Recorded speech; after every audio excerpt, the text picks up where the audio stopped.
exclusive corporate sponsorship provided by American Century Investments.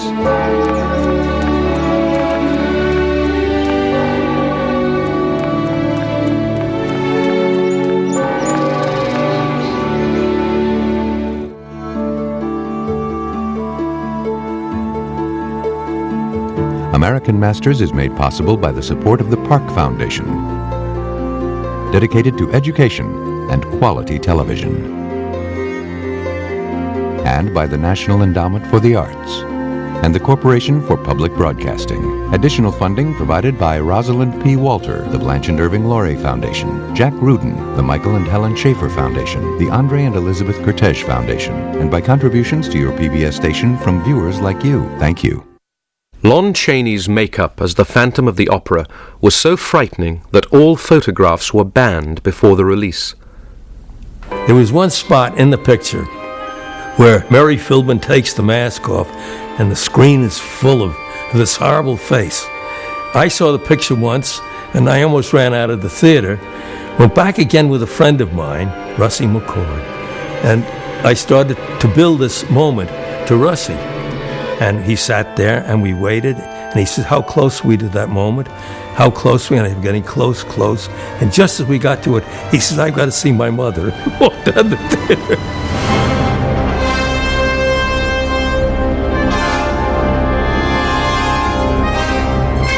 Chaney frightened people, there's no question about it. He was a genius.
This man, Lon Chaney, can best be described as someone who acted out our psyche. He somehow got into the shadows inside our bodies. He was able to nail down some of our secret fears and put them on the screen. We would go wanting to have the hell scared out of us, and he usually accomplished it. We would always try to pick a seat near the front so the image would be bigger and would scare us more. You couldn't help but laugh at Lon Chaney. I guess people don't realize that today. You know, all the monsters, the makeup that he did all the time. But he was actually a very, to me, a very happy-go-lucky man.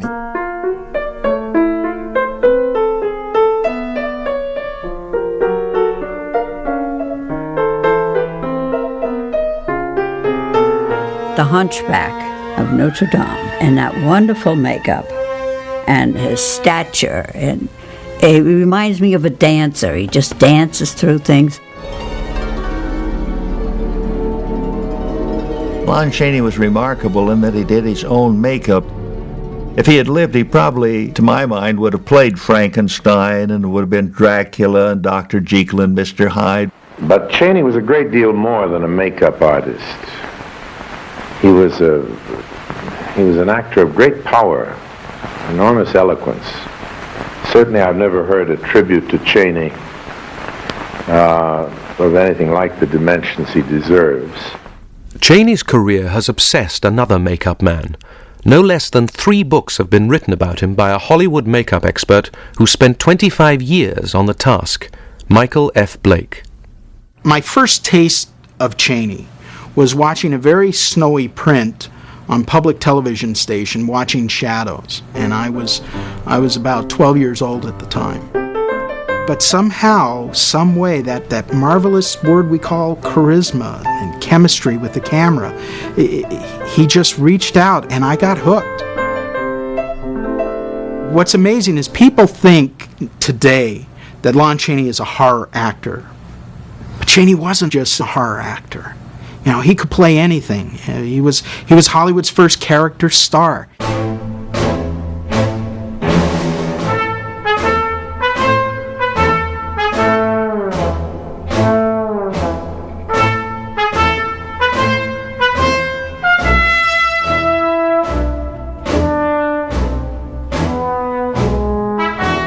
Chaney gave such life and depth to his characterizations that his films are invariably more than just melodramas. There was a scene in The Shock where he's sitting in his wheelchair and he thinks he's injured his girlfriend and she's being taken away. And the expression on his face, it was so sad. It said everything. It said sorrow, regret, pity, everything. After that, every afflicted person, every cripple has been special to me because of Lon.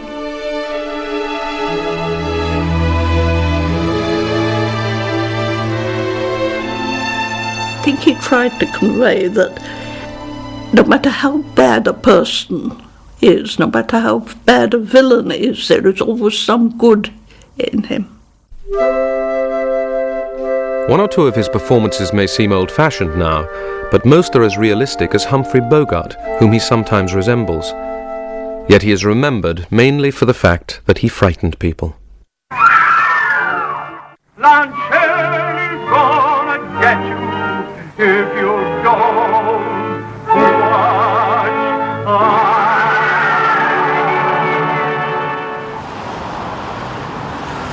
Colorado Springs is now a modern industrial town of 300,000. When Leonidas Chaney was born there in 1883, the population was a mere 6,000. In this colourful mining town, his maternal grandparents had founded a school for the deaf, which is still there today. His parents were deaf mutes. Frank had met his mother, Emma, when she was working at the deaf school, and they settled in the town. Years later, when Frank Chaney had moved to Los Angeles, he lived in this house opposite Malcolm Sabiston, a child actor in silent comedies. Lon Chaney used to visit Malcolm at the studio and watch him work because the boy was friendly with his stepmother, Cora, also a deaf mute. I liked her very much. I got started going over there when the other kids wouldn't go over there because they were afraid of her. She was some kind of a, excuse the expression, a monster. And they would stand around on the side, looking around the trees at her and everything. But I was curious. I wandered up there onto the porch, and she'd go in the house, come back out with a cookie. Several times he was over there, and he'd have a cookie along with us. So I believe that he came down to the studio because I cared for his stepmother. Lon Chaney always said his childhood was reasonably happy, but he had a difficult time. The first part of his life, from what I understand, has been passed down through the family. He didn't speak for the first several years of his life because he grew up in this world of silence outside of, the children. Let me state, the children didn't have any affliction as far as deafness goes. So the noise around the house was only by the children. The parents were quite silent. Lon Chaney's education at the Lincoln School came to an abrupt end when he was only 9. His mother fell ill. The family was living in this house on West Bijou Street, and Lon had to look after his brother and sister, but above all, his mother. Due to the fact she had a rheumatism, and not only she was bedridden, but she could no longer use her hands for sign language, so their only contact was through the eyes. Growing up in a deaf family was probably one of the best training grounds for Chaney because, as the deaf people say, he had a deaf face.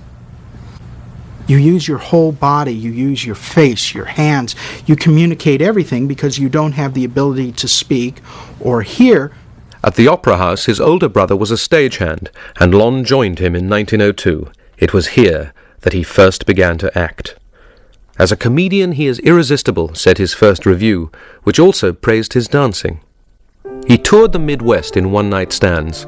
In 1905, he reached Oklahoma City and met a 15-year-old singer who came to an audition and ended up marrying him. Cleaver Creighton wanted to become a dancer, but couldn't dance, and Chaney did his best to teach her. They went on tour together. Before they knew it, they had to return to Oklahoma City because she became pregnant. And the birth of my grandfather, whose real name, most people know him as Lon Chaney Jr., his real name was Creighton Chaney. He was born on February 10th, 1906. I was born dead. I was born black and dead. My father happened to be the midwife. My poor mother gave birth to me at 7 months. Well, Dad, not knowing what to do better, took me outside. This was in February, imagine. In Oklahoma, it's very cold. He took me outside to the edge of the lake, cracked off the ice, dunked me in, and brought me to life. Until the baby was strong enough, Chaney took a job in a furniture store, then returned to the theatre. These barnstorming tours that they would go out on sometimes and often went broke when they were out on the road. So not only did they not get paid for their performances, they had no money to get back home. If you had a nickel, you could buy a beer, and that would entitle you to go to the free lunch and have all you wished. Well, while Dad was getting his beer, I'd go down and get underneath the free lunch. Of course, I wasn't tall enough to come above the counter, and the bartender couldn't see me.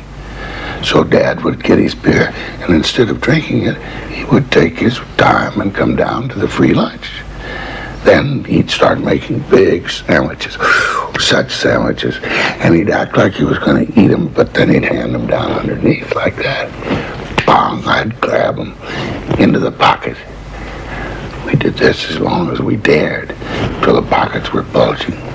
Then we'd leave. When he did get work, Chaney not only acted, he was choreographer, wardrobe supervisor, and stage manager.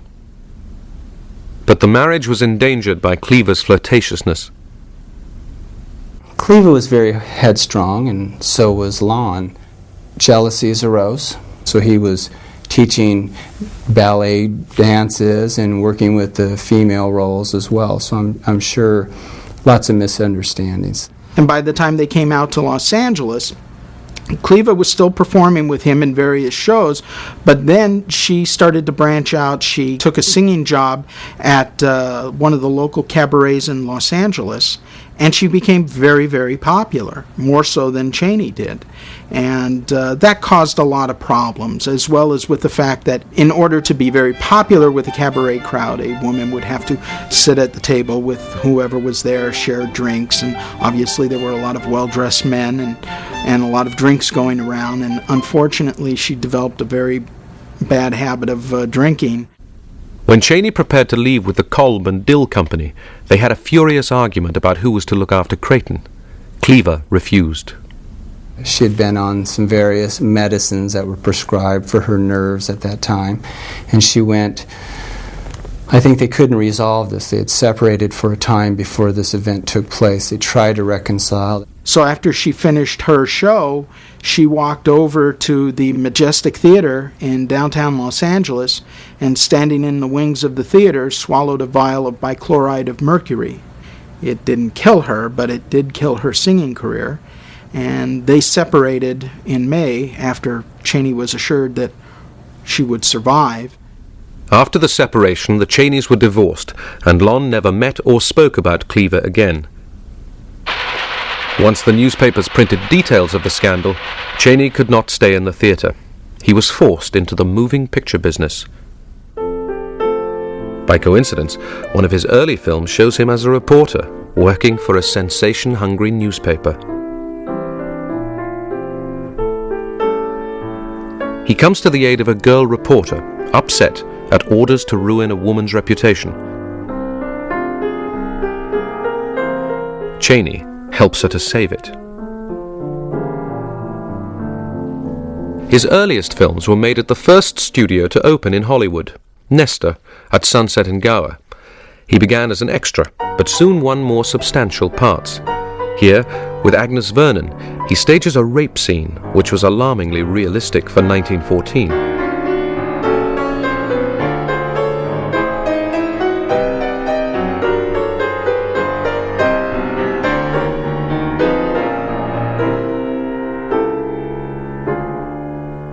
Universal moved out to the San Fernando Valley, and in 1915, a much bigger studio was opened, Universal City.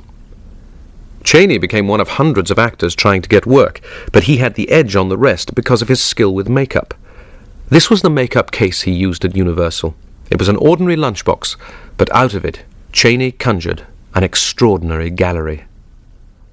He had his makeups photographed so that he could judge what worked and what didn't on film.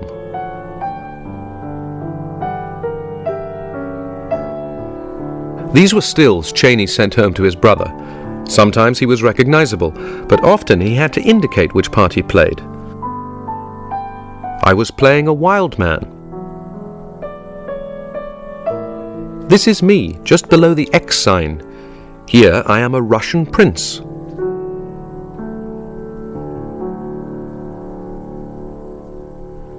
The films from Chaney's early career were almost all destroyed by Universal to recover the silver. Of 110 films he made for the studio, only 4 exist complete. Those that survive are often ravaged copies, too shrunk sometimes to go through a printer. But archives and collectors struggle to save what they can. The National Film Archive in London saved this earliest example of Chaney playing 2 roles, both hunchbacks, one in a vision, the other, in reality, a fisherman. A collector in England rescued this film, which displays the beauty of Chaney's movements, even if the acting style belongs to the stage.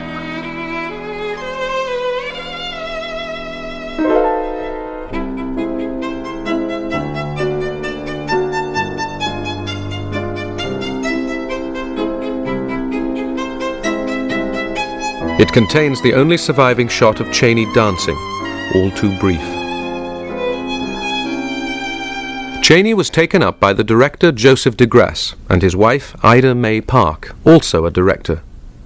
De Grasse encouraged Chaney to develop his ability with bizarre characters, and together the team made more than 60 pictures.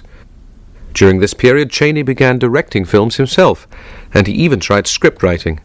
But he wasn't allowed to carry out his ideas, so he returned to acting. In The Scarlet Car, directed by de Grasse, Chaney plays an elderly bank teller who catches his employers cooking the books.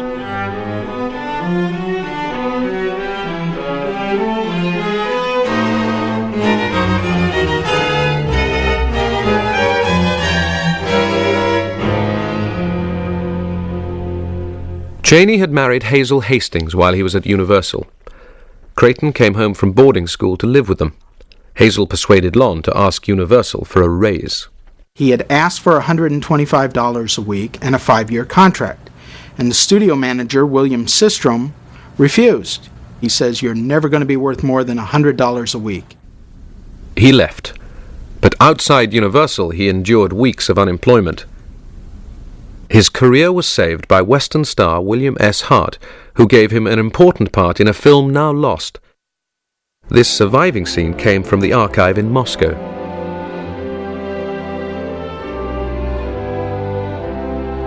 Chaney came to public notice and began to get work.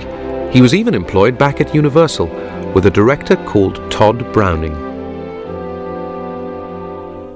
Browning was one of the most remarkable directors of the silent era. A former carnival barker, he revealed an obsession for the morbid and bizarre. He created disturbing dramas, the stories of which he often wrote himself. His collaboration with Chaney began with this picture, long considered lost.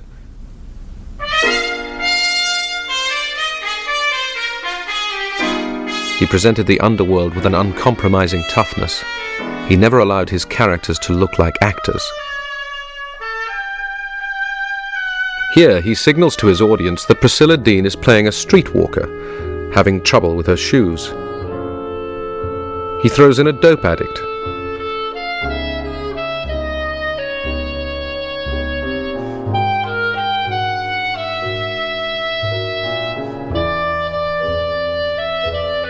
Chaney and Priscilla Dean play hard-bitten characters who don't care if the audience thinks them obnoxious. This was startling at the time.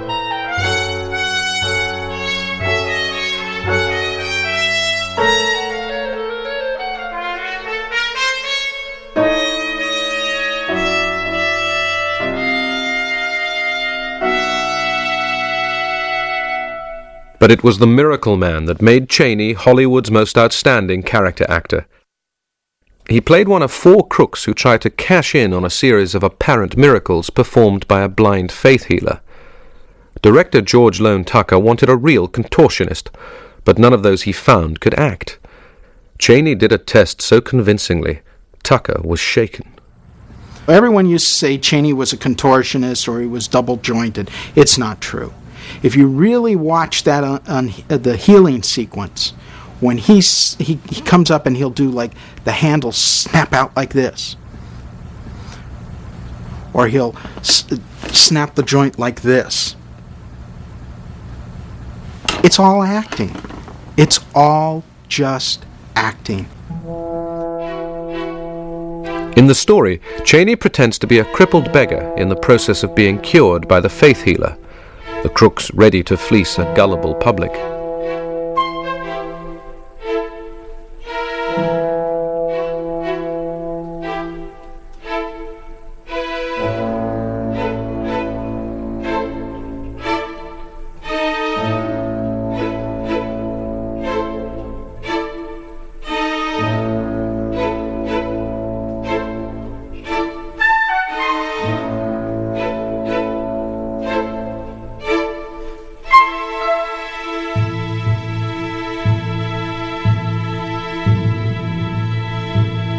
Then a real miracle occurs.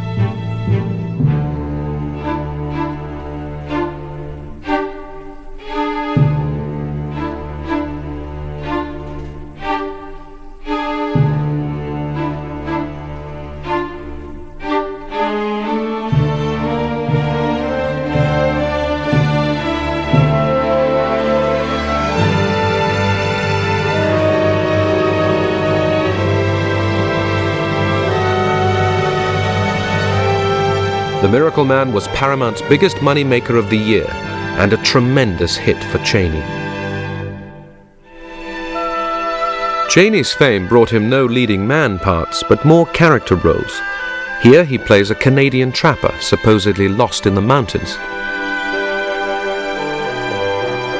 Chaney loved the mountains, and location trips like this were a holiday for him.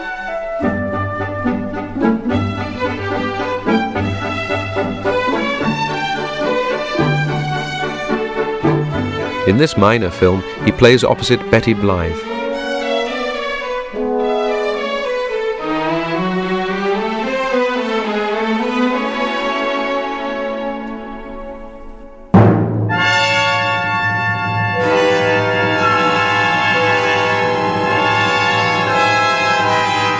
The Penalty is a forgotten masterpiece, so brutal that protests appeared in the press. Based on a novel by Gouverneur Morris, it was hardly the sort of film one associates with the Age of Innocence. The Penalty had the censors running for their scissors as quick as they could. I mean, you had a dope fiend in it, you had a murder, you had a naked model, and you had this character who wants to cut off another man's legs and have him grafted onto his own. You watch it today and you say, it's a really powerful film. Back then, Variety said, here's a film as cheerful as a hanging.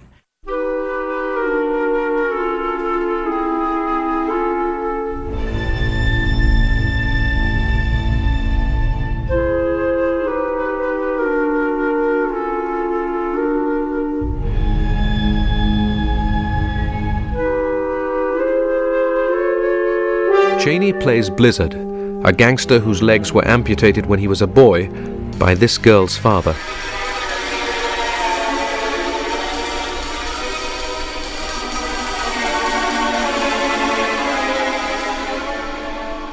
For Chaney, seen here with writer Gouverneur Morris, this was as important a role as the Miracle Man.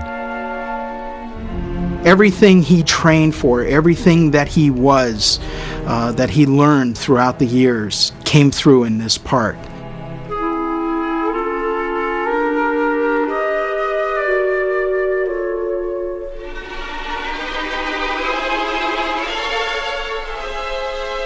Chaney actually strapped his legs behind him, walked on his knees, and refused to do trick angles. This is the back of the jacket of the costume for the penalty. You'll notice the lower portion here of the jacket is very long, much longer than in the front, and has a wider swoop in the back. This was designed so that Chaney could hide his bent-up legs and still appear like a real double amputee to the audience. Chaney put his bent-up legs into these leather stumps, and then the oversized pants and the oversized coat completed the effect. The pain was so intense that Chaney could only stand wearing the stumps for 10-20 minutes at a time. Blizzard takes his revenge. He plans to have this young doctor's legs removed in an underground operating theater.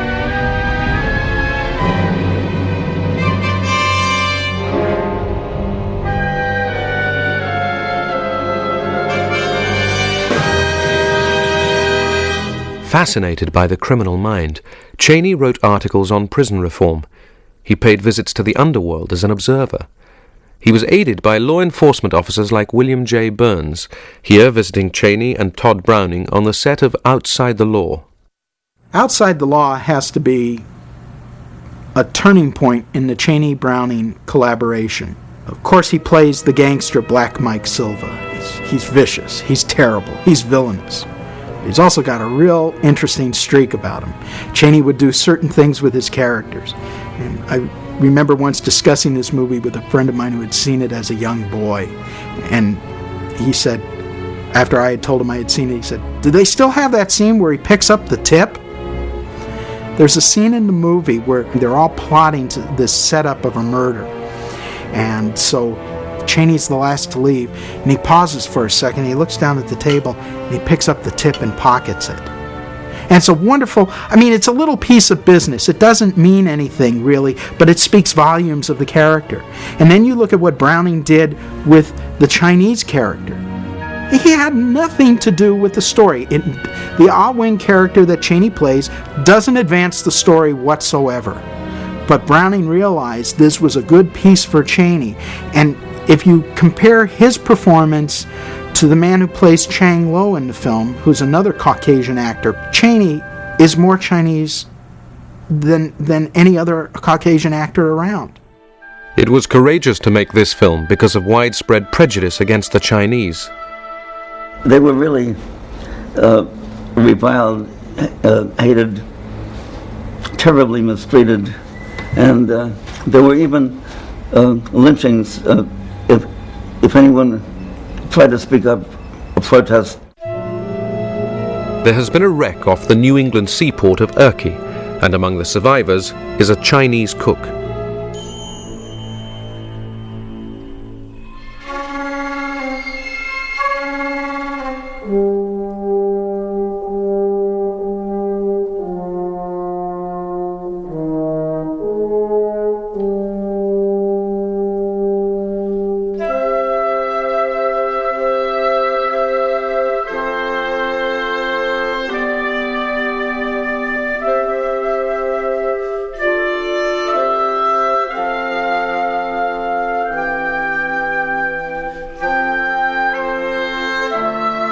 Remember how completely Lon Chaney was in that role. I remember the way he walked, as if his feet had been bound or something. He had a little, very, very characteristic and memorable way that he walked.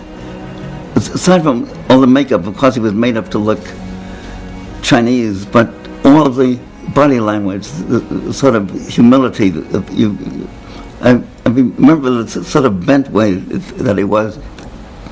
He didn't have to say anything. He didn't have to have dialogue. You just felt him. You felt his presence. Bud Schulberg was a boy of 8 when he visited the set. The film was directed by Tom Foreman, seated, and produced by Bud Schulberg's father, B.P. Schulberg. It may not have been a box office sensation, but it was selected as one of the best pictures of 1922. It was very daring for then, and it would still would be, I think, if they made it now.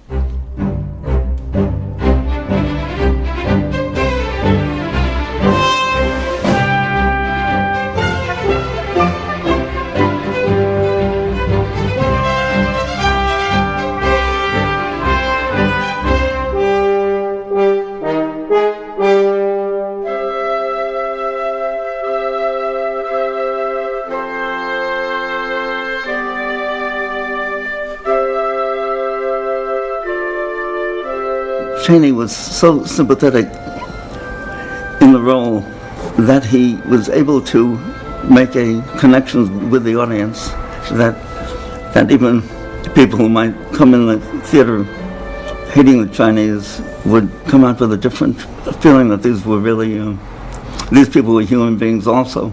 It amazed me that this guy I had seen in pictures wearing a cap and a suit and a tie, and suddenly he's bent over and he looks like a Chinese, he acts like a Chinese character.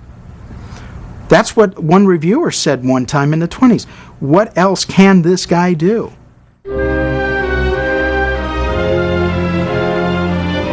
The role of Fagin in Oliver Twist went automatically to Lon Chaney. The title role was played by Jackie Coogan. When we hired him to play Fagin, we hired the outstanding actor, both in ability to play anything and the ability to look like anything. When it came time to do his stuff with me, we went to work like on a Monday morning, and I met him for the first time, and we got up and rehearsed this scene. It was the pickpocket scene where Fagin teaches Oliver how to pickpocket. And my dad told me before that, he said, watch him. He said, he's a thief. He'll steal the whole scene from you. Be careful, do every trick. But we rehearsed and we shot it in the first take.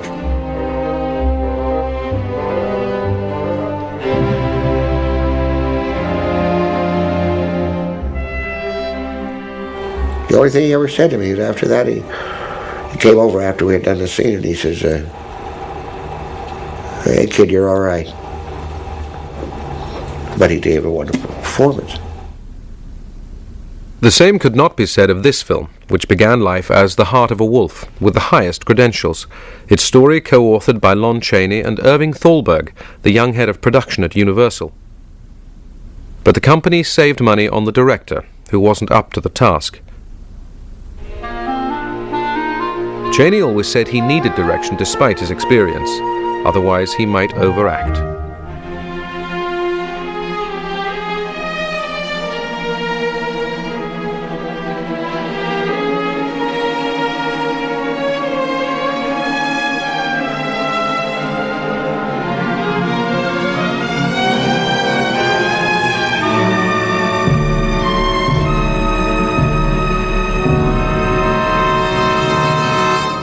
Retitled The Trap, it was the first film to be advertised with this famous slogan. The Shock was another for Universal, but it came in for severe criticism. Irving Thalberg received from studio boss Carl Laemmle a letter saying how disappointed he had been by The Shock and The Trap. I say to you, Irving, I'm worried about the future. I'm not going to see you produce any more flivvers.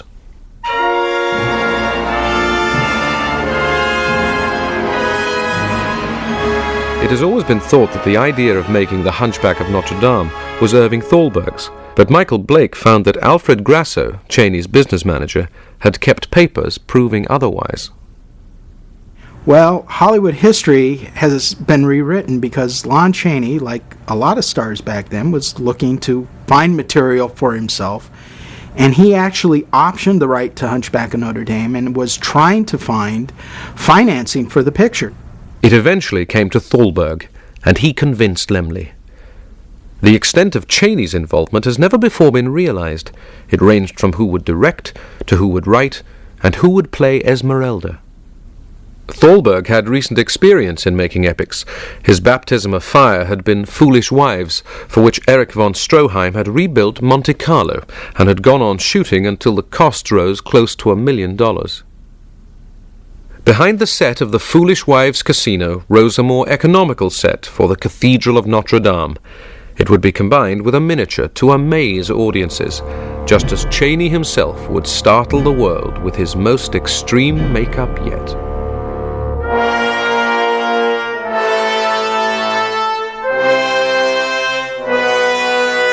Chaney's inspiration came from an illustrated edition of Victor Hugo's novel. It meant that he had to alter his whole body. Making up took 3 hours a day and was extremely uncomfortable. Patsy Ruth Miller played Esmeralda. I felt that he almost relished that pain because it gave him that feeling that he wanted to have of a tortured creature.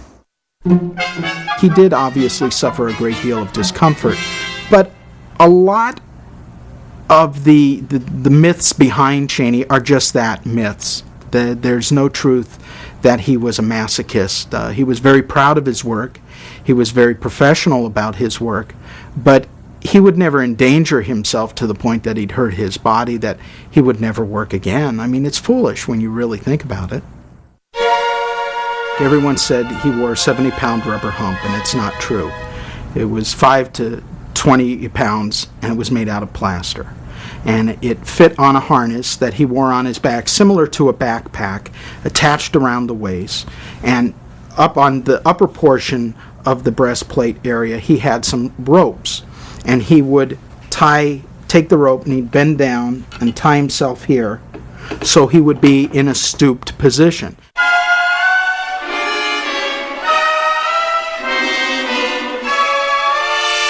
Chaney got his friend Wallace Worsley as director. Worsley had done The Penalty and 3 other Chaney productions. Wallace Worsley was the director, but in my opinion, Lon directed it more than Worsley did. One of the things that I learned about acting from him was that you don't have to feel the emotion enough to really cry real tears or tear yourself apart. I don't think he would have approved of the School of Acting bit. What he kept saying to me, remember, you are an actress, and an actress's job is to make the audience feel. Doesn't matter whether you're torn apart inside. If you do not tear the audience apart, you are not playing the part well.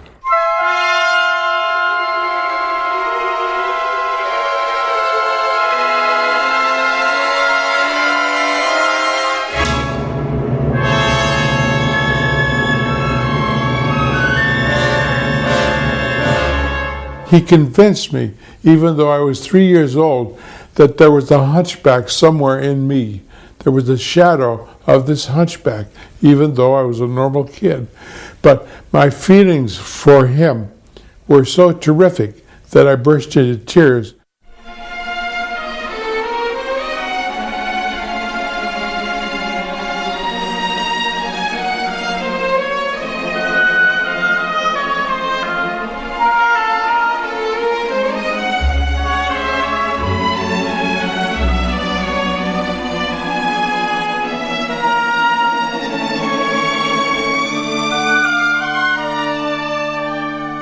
Every available arc light in Hollywood was used to illuminate the massive night scenes.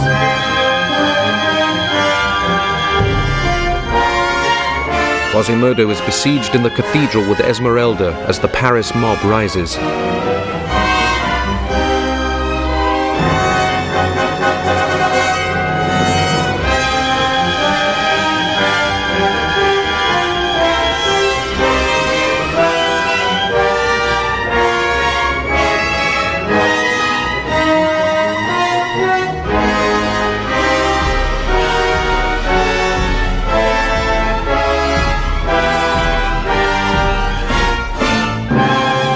It was something people hadn't seen before. You know, this was medieval Paris and all the sets and the crowds, and here you have this hunchback character that people love. People feel sorry for when he doesn't get the girl. And when he dies at the end and he's ringing the bells, you know, he's ringing his own death knell. It was a tremendous performance.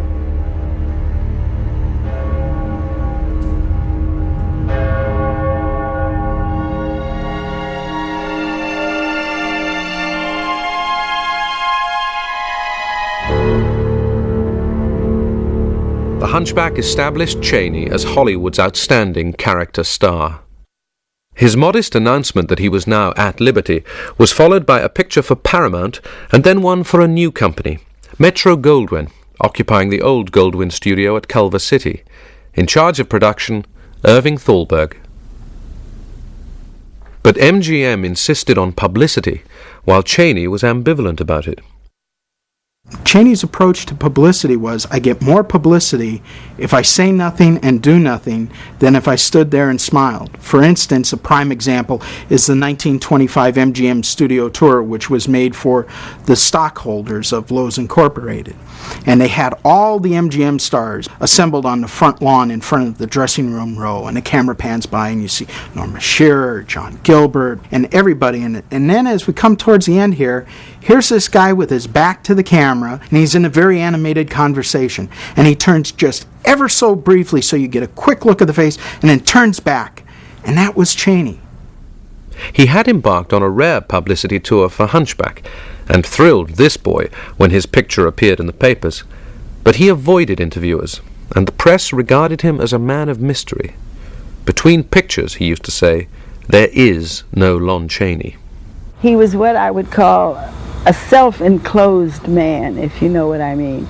Not that he wasn't outgoing in many ways. He was very sweet. He was easy to chat with if you got him in the right mood when he wasn't thinking of his part. But he did not enter into Hollywood as such. I don't recall us ever being at any parties, and I don't think that many people knew much about his private life. He kept it private. His private life was private. There are few personal photographs. Even these shots of his farewell to Hazel and Creighton were taken on the Hunchback tour. There are shots of him clowning on the set with Wallace Beery. A few snapshots show him on holiday in the mountains. He built a cabin in the woods at Big Pine. And there are home movies, taken by his friends, the Dumphys. Here, Chaney clowns with his wife, Hazel. The other man is William Dunphy.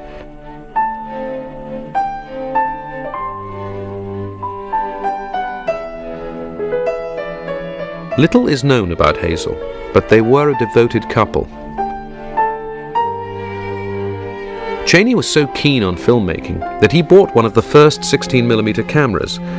This still is the only evidence of his filmmaking. The footage he shot has disappeared. Chaney was no recluse.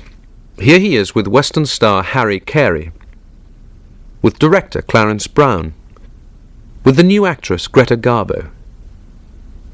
Chaney stood up for the best interests of the crews he worked with, and was generous with money and advice. One man he helped was Boris Karloff. He, of all people, gave him the best single piece of advice he had ever been given. It was at a time when my father was certainly an unknown, struggling actor, and a bit discouraged. And Chaney Sr. gave him a lift home. And in the car, my father was asking his advice, and Chaney Sr. said to him, "The best advice I can give you is to find something no one else can do, and do it better than anybody else can do it. And you'll leave your mark." Chaney was Metro-Goldwyn's first star in the company's first film. His director was from Sweden, Victor Seastrom. Chaney co-starred with Norma Shearer and John Gilbert.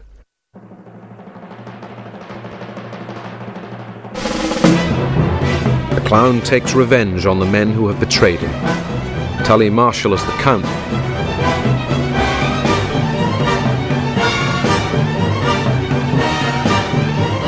Mark McDermott as the Baron. Chaney plays a scientist in the Andreev play. His discoveries are presented to the Academy by his sponsor, the Baron.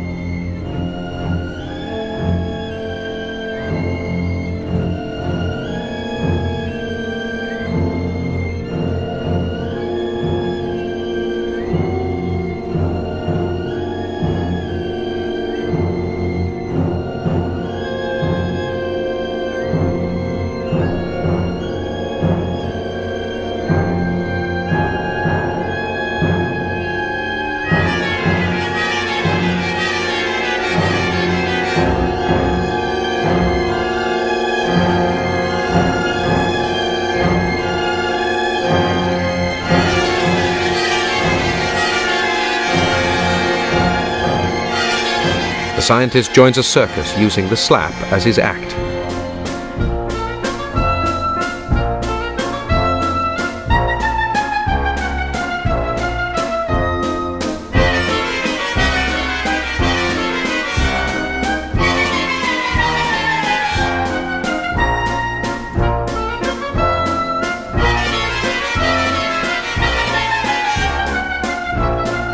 The clown sees the Baron among the audience.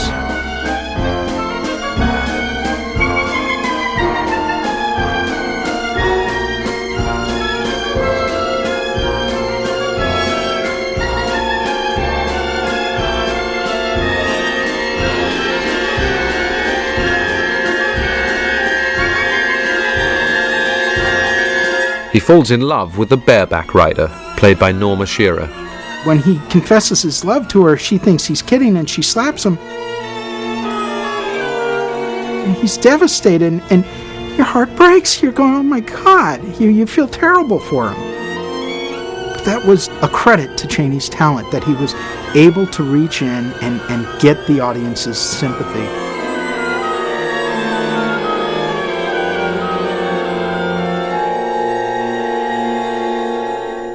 The history of Lon Chaney is the history of a sequence of unrequited loves in film after film after film. He brings that part of you out in the open because you fear that you are not loved. You fear that you never will be loved. You fear there's some part of you that's grotesque, that the world will turn away from. I think that's the quality that puts Lon Chaney above almost all the stars of his time. In The Unholy Three, the girl Chaney loves comes back to him as she promised, and he lets her go. Her gratitude is profound as she leaves for the man she really loves.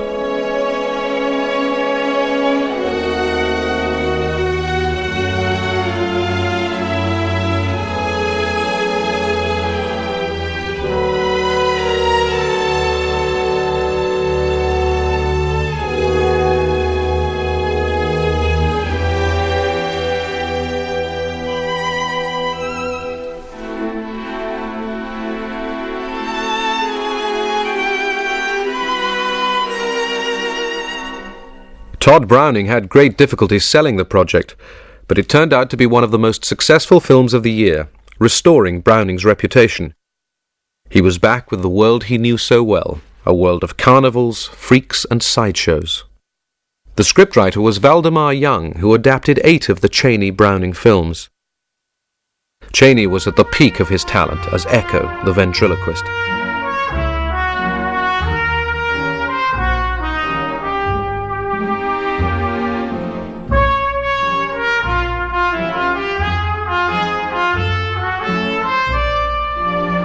The Unholy Three. Echo, played by Chaney, a strong man, Victor McLaglen, a midget, Harry Earls, concoct the perfect crime. They open a bird store as a front. Mrs. O'Grady runs it. The old lady and the baby add a charming domestic touch. Nobody would suspect these gentle people of robbery or murder.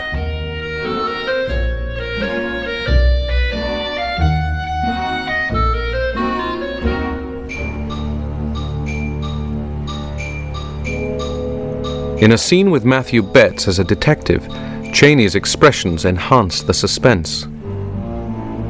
For the stolen jewels are in the elephant.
This is Lon Chaney in a 1918 propaganda film with Rupert Julian as the Kaiser.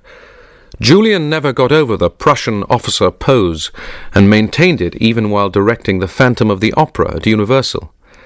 There were rumors of tension between Julian and Chaney, but were they true?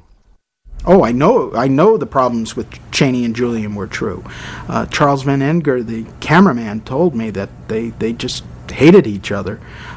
Julian wanted a much broader performance than what Chaney had in mind for his character. And Julian, kind of coming off of replacing von Stroheim in the merry-go-round, probably thought, he was as good as von Stroheim, if not better.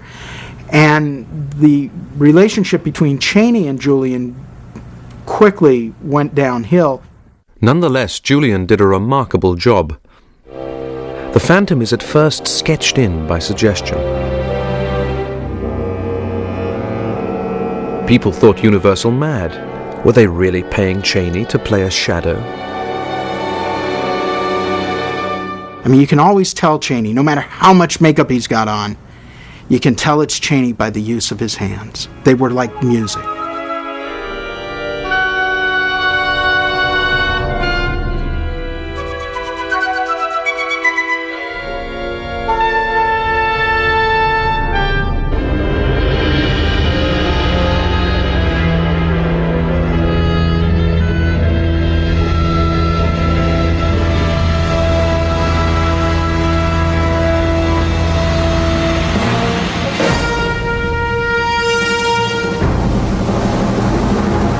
Some scenes were done in various color processes, Handschigel and Technicolor.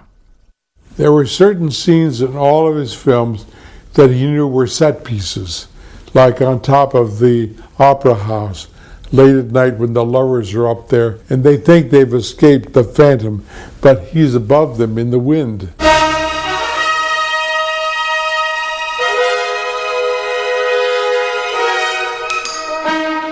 Or the moment when the Phantom comes down the stairs and freezes the people at the Mask of the Red Death.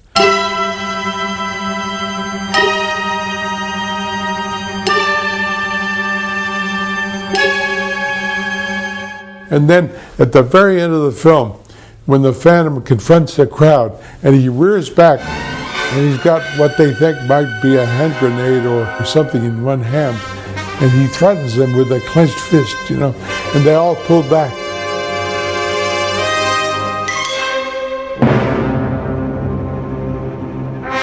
And then he opens his hand and laughs to show that he terrified them with nothing. That metaphor is the whole of Lon Chaney. For a whole lifetime, he threatened you with his closed fist, and you knew there was something terrible in there, and at the very end of his life, went like that. And you saw there was nothing there at all. But you'd been terrified for no reason. Chaney's contract prescribed all photographs of the unmasked Phantom to ensure the strongest possible impact in the theatre. Well, a lot of people say that the makeup caused him great pain and great difficulty, but it's not true. The secret lay in a small, leather-covered box. This was Lon Chaney's makeup box. To many makeup artists, this is the Holy Grail. This is the makeup case that he created his 1,000 faces with. He started using this case in 1919 and used it until his death in 1930. It was originally a mechanic's toolbox. With these simple devices, Chaney created one of the most frightening faces ever put on the screen. He prepared much of his makeup on this wax model of his head, using cotton and collodion to create face pieces. And as far as the nose, he took a strip of fish skin, which is a thin, transparent material, that he would glue here on his nose with spirit gum, pull the nose up to whatever length or width he'd want, and then run it up the bridge of the nose and up under the skull cap, so you'd have that effect.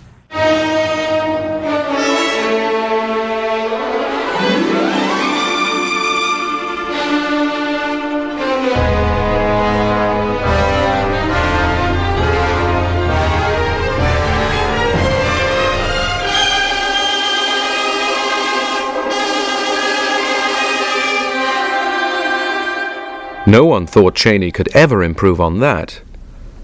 One of the very few who ever saw the makeup develop was assistant director Willard Sheldon, who watched him create an aged Chinese for an MGM film called Mr. Wu. So what he did, he got on a streetcar and he took a seat at the back end of the streetcar. He stayed in that streetcar till it reached the end of the line. He didn't care where it was going. At the end of that time, not one person took him for anything but what he appeared to be, an old Chinese laundryman. In the film, the makeup became that of a 100-year-old Mandarin.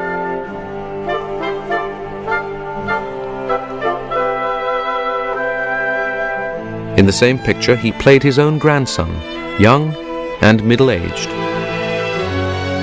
And my grandfather talks about remembering him going up into his room and secluding himself and calling him up occasionally and saying, "Hey, what do you think of this?" or what? And he would certainly go through a lot of pains to perfect the role. Out of a small little kit, these 1,000 faces emerged. It was just incredible the way he changed himself.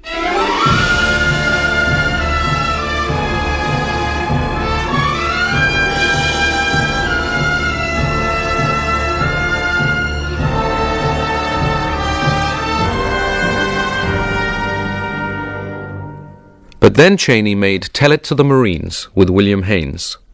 This was the movie that proved Lon Chaney did not need makeup to prove that he was a good actor and he was a box office star.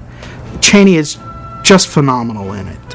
He is the character that you see in later films like To the Shores of Tripoli, Sands of Iwo Jima, the tough Marine sergeant who's going to mold this wise-mouthed, smart-aleck kid into a real Marine, and despite him being so hard and so gruff, he's really got a heart of gold underneath.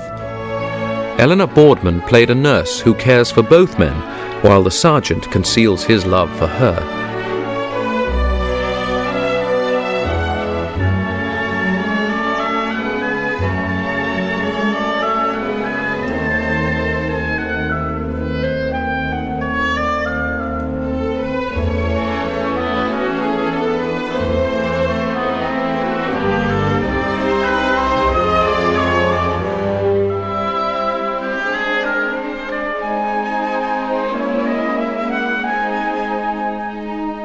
Everybody praised it. I mean, the reviews for this film were across the board very, very positive.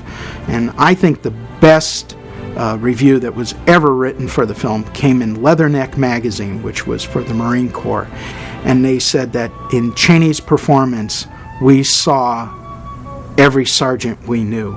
He was the living, breathing embodiment of that tough Marine sergeant. And so much so, the Marines loved his performance that he became the first motion picture actor to be made an honorary member of the United States Marine Corps.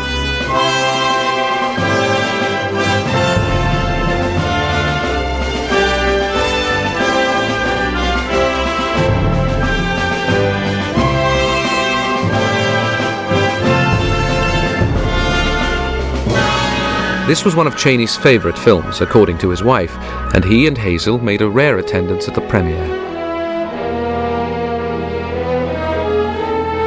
MGM's new star, Lucille Lesueur, seen here with designer Erte, was chosen for Chaney's The Unknown. By now, her name had been changed to Joan Crawford. It was a reunion for Chaney with his old friend Todd Browning, and it was one of their strangest productions. Crawford played Nanon, the daughter of the owner of a circus in Spain. Chaney was Alonzo the Armless, a knife thrower deeply in love with Nanon. But Nanon has a fear of being touched by men. Norman Kerry, as Malabar, the strong man, is baffled by her rejection. She feels at ease with Alonzo. Incredibly, Chaney is doing this trick with a real armless body double providing the legs, because of a congenital defect that would immediately incriminate him. And now Nanon has seen those double thumbs.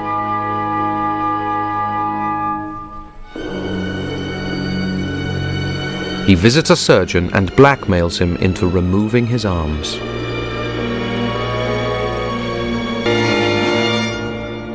Burt Lancaster told me when I was working with him once, we got talking about Chaney. And Burt Lancaster said, the scene where Chaney realizes he's cut his arms off for nothing was the most emotionally compelling scene he's ever seen an actor do. And it is, when you realize that it's basically shot in a medium close-up. He doesn't use his hands, it's his face. And you can feel the emotional intensity, it just comes right up from the gut.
London After Midnight is a lost film, the most eagerly sought after of all the missing Cheneys. I saw London After Midnight. Lon played a straight part of a detective who dresses up as a vampire, and the vampire is terrible because he had a huge grin, long hair and a top hat, and walked along in a sort of crawling way. And he certainly did a mysterious glide up from the ceiling, I think, in the room to terrify somebody or other. That was a fantasy. It was so unreal, but the makeup was terrific. He had thin wires that fitted around his eyes so that it would give this hypnotic stare. Then he had a set of upper and lower false teeth. The upper portion had a wire that would hold the corners of his mouth open to give it kind of a fixated grin. And that was it, and a wig, and the characterization itself. One tends to get excited about lost films. I think people would be very disappointed if they saw London After Midnight. I didn't enjoy it anything like as much as The Phantom. It was so fantastic and unreal that you couldn't take it seriously. The people who made it obviously didn't, and yet it was blamed for a murder in London. A man said he had been so terrified by Chaney, he had had a fit and murdered a woman in Hyde Park. His defense was rejected.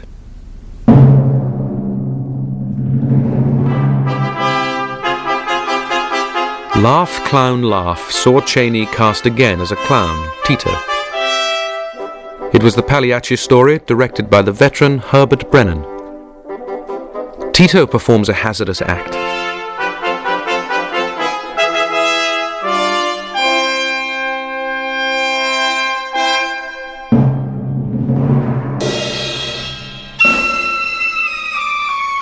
Chaney was always doubled for scenes like this.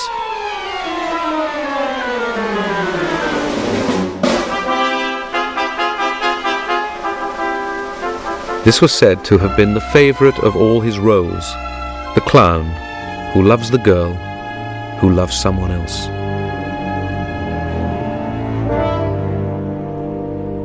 Tito had found the girl abandoned as a child and brings her up in the circus. Herbert Brennan was a dedicated filmmaker who found himself directing an inexperienced actress in her first featured role, Loretta Young, aged 14, whose real name was Gretchen. It seemed he had to have a patsy. Naturally, he picked on the most vulnerable one, and I was it. He'd call me in, Gretchen, come here. And I'd stand there and he said, I don't know whatever gave you the idea that you could ever be an actress. You would rip me up one side and on the other, and he would do it at least twice a week. But never when Lon Chaney was on the set. Minute Lon came on, he said, all right, ready. All right, Gretchen, go to your dressing room, get yourself fixed up. As long as Chaney was around, he behaved. And I didn't know anything about acting. Anyway, Chaney saw that. From then on, he never left the stage while I was working, ever. But he really directed me.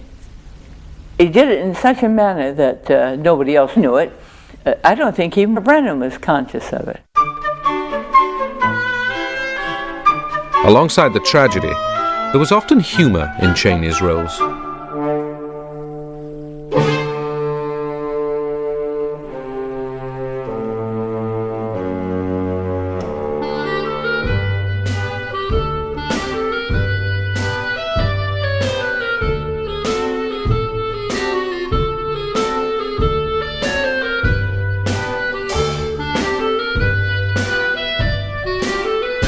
Chaney plays Froso, a magician who loves his wife and is horrified when she leaves him for Crane, played by Lionel Barrymore.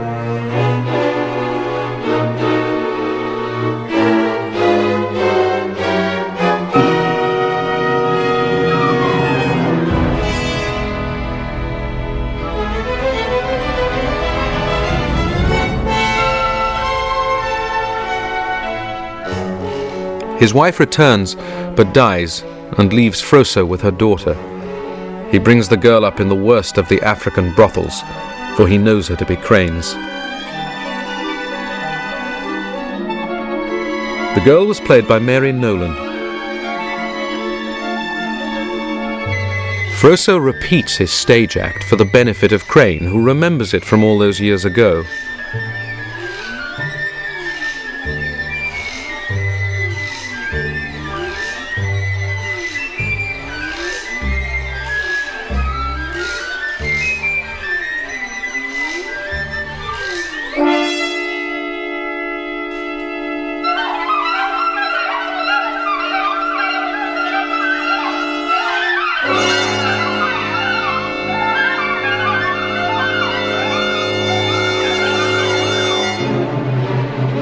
Froso tells him it is his daughter.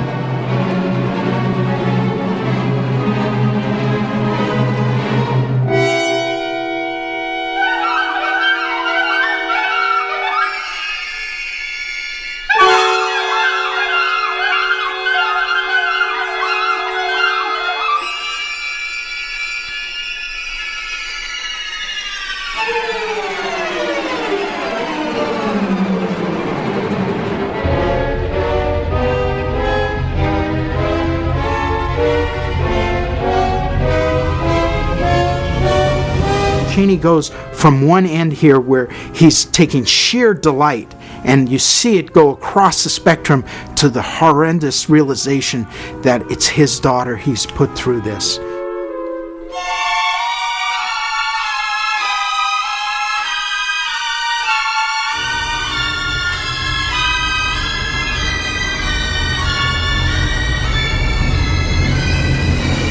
Tears well up in his eyes, and he's clutching at his throat. And I mean, even though this is a silent film, you can hear the wail that he's giving out.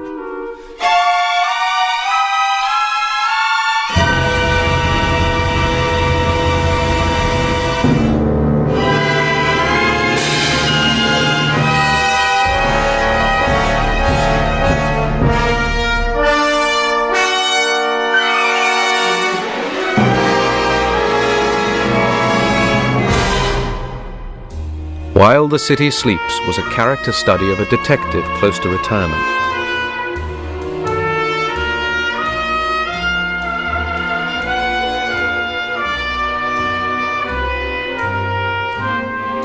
Whatever it is he's doing, he has the command of that skill. It looks like this character has been doing whatever it's been doing for years. Chaney's policeman behaved as in real life, not as glamorized for the screen.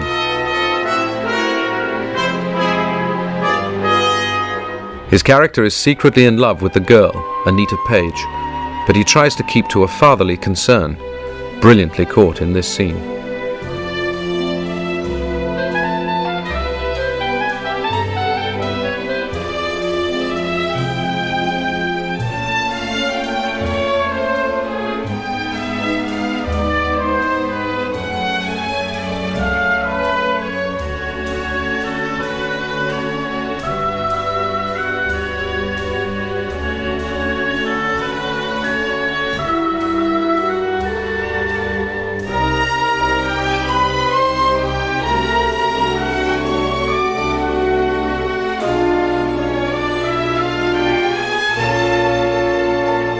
Gangster films had been given a boost by the success of Paramount's thriller Underworld, so this MGM film tried to outdo the climactic gunfight.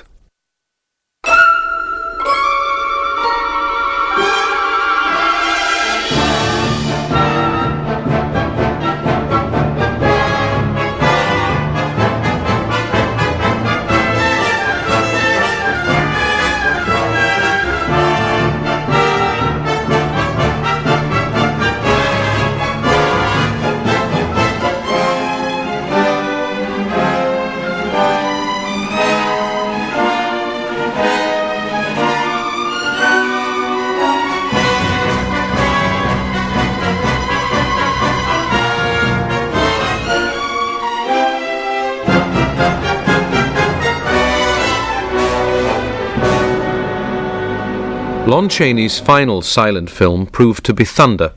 It has also been lost for many years. He played Grumpy Anderson, an old-time engineer who will take his train through hell or high water, but refuses to hitch on a private car for a nightclub singer. She rides on the footplate with his son, the fireman.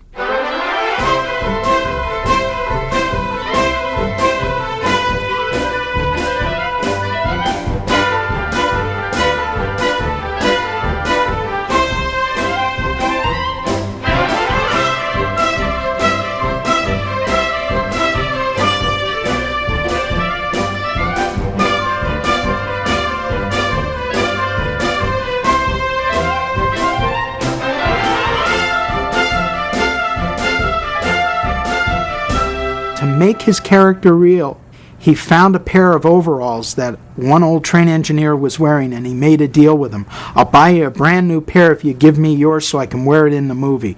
And it looked worn, and it was beaten up, and it looked lived in. There again, he just looks like an old train engineer. He just fits the part. He looks like he just got off the steam locomotive. After an accident, Anderson is retired to the machine shop, where he is reunited with the remains of his engine.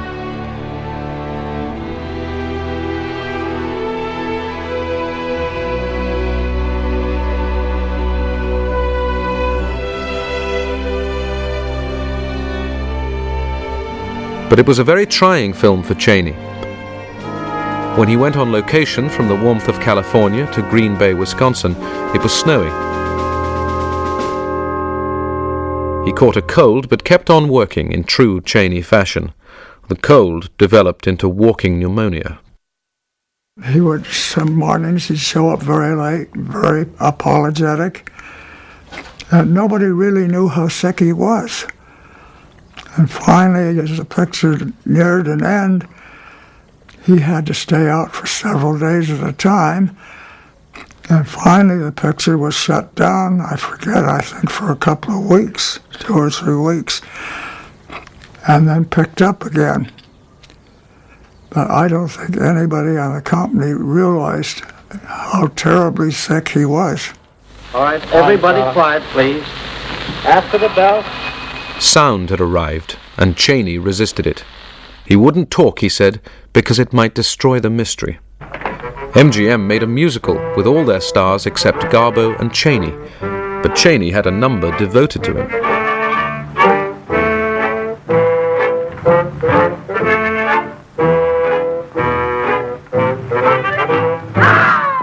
Lon Chaney's gonna get you if you don't watch out.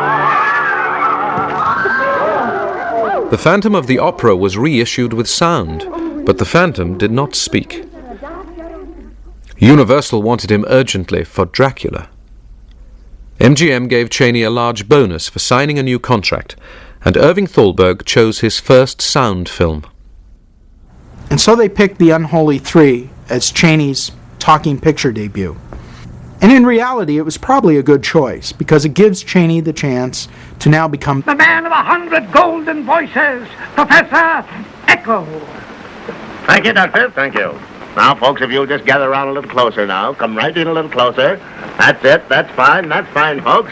Now, then, if you'll be real quiet, I'll see if I can get the little boy to say something. Chaney had to sign an affidavit that all 5 voices were his, and not the work of voice doubles. He threw his voice, he imitated the girl, and even a parrot, As Mrs. O'Grady, he didn't try to fake the voice, he just spoke softly and chose the words carefully. Oh, Rosie, will you come here, please? All right.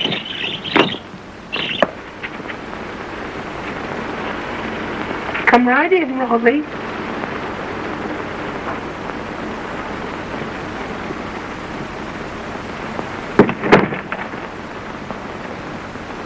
What's the big idea? What's eating you now?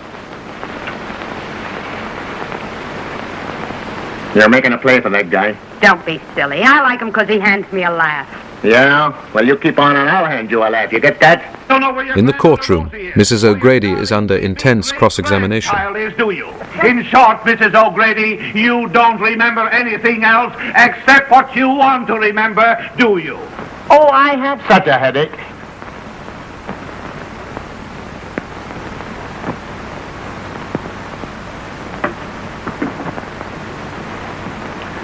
Well, I'm sorry, Mrs. O'Grady, if you have a headache. Thank you. I didn't mean to make you nervous. Oh, it's much better now. Thank you. You see, I'm only attempting to drive the truth. Yes, of course. Now, Mrs. O'Grady. See, Your Honor, an imposter, an osprey. Order in the court. And then, of course, at the ending was reshot. Originally, the ending was like in the silent version, where Chaney goes back to the sideshow. Rosie comes up and says, I'm going to fulfill my part of the bargain. And Echo realizes that she really loves Hector. And he says, no, you go on. And as she starts to leave, he has the dummy, says, goodbye, old pal. And she turns around and he's holding the dummy in his lap and he waves the dummy's arm. And as she leaves, the dummy comes to Chaney's chest and he puts his head down and he begins to cry. And I talked with a man who happened to be working at MGM at the time, who just happened to sneak in on the set at that point. And he said Chaney cried real tears, like you wouldn't believe.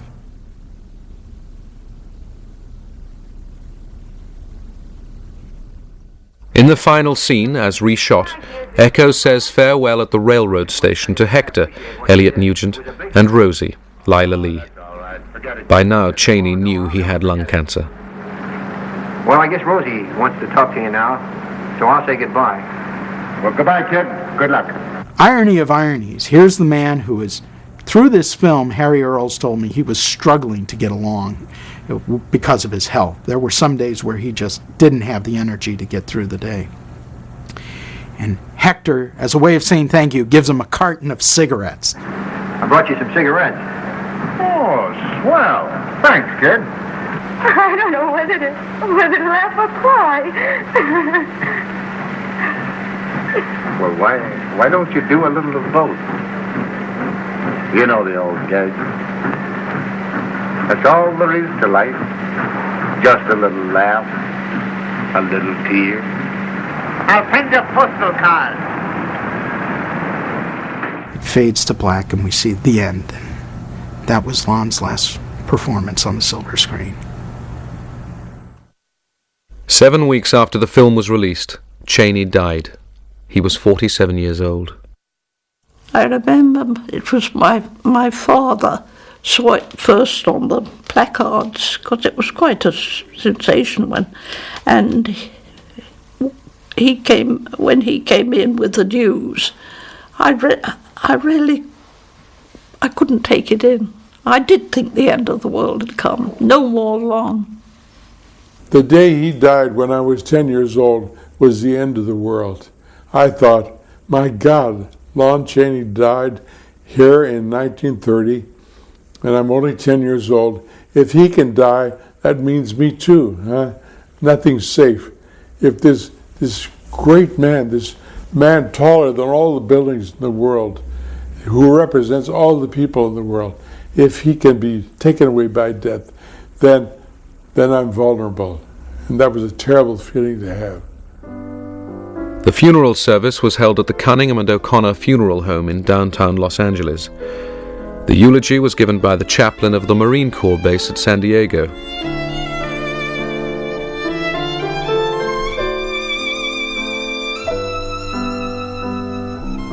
Hazel Chaney was in a state of collapse.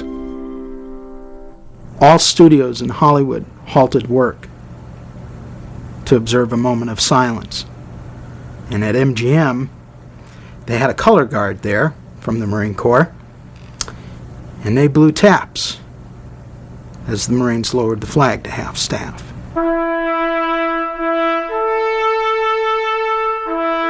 Chaney was interred at Forest Lawn Cemetery at Glendale.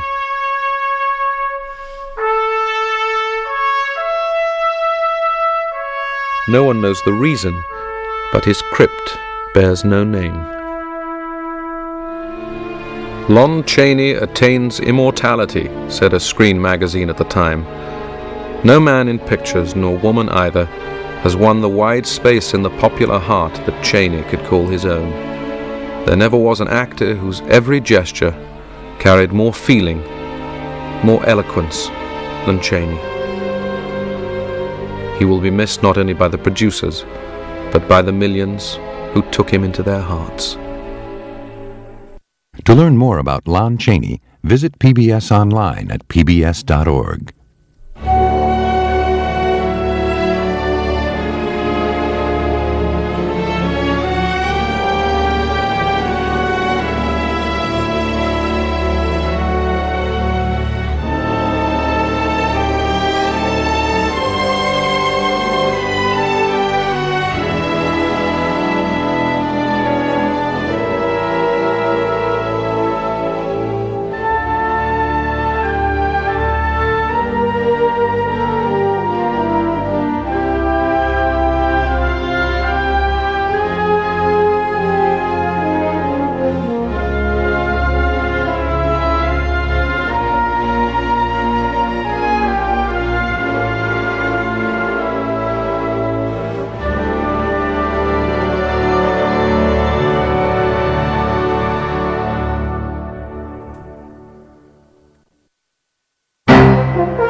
Exclusive corporate sponsorship provided by American Century Investments.